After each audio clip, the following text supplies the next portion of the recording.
Figurat me të rëndësishme të kombit ju drejtuan pallatit e Kongresit e dielen. Krejt kjo për t'i dhënë lamtumirën e fundit ish kryeministrit shqiptar Fatos Nano. Ky fundi nderoi jetë e premten në moshën 73 vjeçare. Arkivoli i Nanos u soll në pallat me nderime të larta shtetërore nga Garda e Shqipërisë. Para të pranishmeve fjalën e mori bashkëshortja e Nanos Joana. Mes emocioneve të shumta, kjo tha se Fatos Nano ishte më shumë se një figurë historike.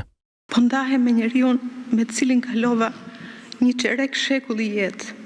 Sot është një nga ato ditë që unë nuk do të dëshiroja të jetoja kur.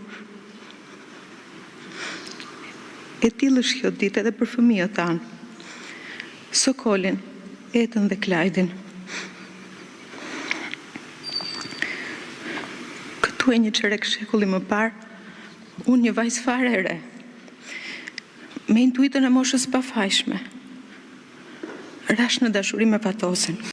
Pas gruas fjalën e mori edhe djali i Nanos Sokoli. Ai më mësoi shumë çka, garën e vërtet, udhëheqjen si përgjegjësi, ringritjen. Ai ishte njeriu shumë dimensional, që më foli për socialdemokracinë, për ekonominë e tregut, për Shqipërinë europiane. Fjalët e mëdha për liderin historik të Partisë Socialiste, pati edhe pas ardhës i Nanos, Edi Rama. Kryeministri shqiptar preku një ndër temat me të nxehta rreth Nanos. Bëhet fjalë për takimin me presidentin serb Slobodan Milošević. Unë e kam dëgjuar prej tij bisedën me kasapin e Beogradit dhe nuk e kam idenë nëse Fatosi e ka lënë të shkruar diku. Por jo vetëm që në atë takim, në atë bisedë, nuk ka asgjë prej tradhtari. I pranishëm në pallatin e kongreseve për homazhe ishte edhe kryeministri i detyrë i Kosovës Albin Kurti.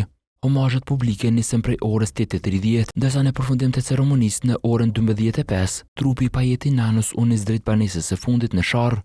Ndryshe në respekt për kontributin e Fatos Nanos në jetën publike dhe politike të vendit, 2 nëntori është shpallur edhe ditëzie kombëtare.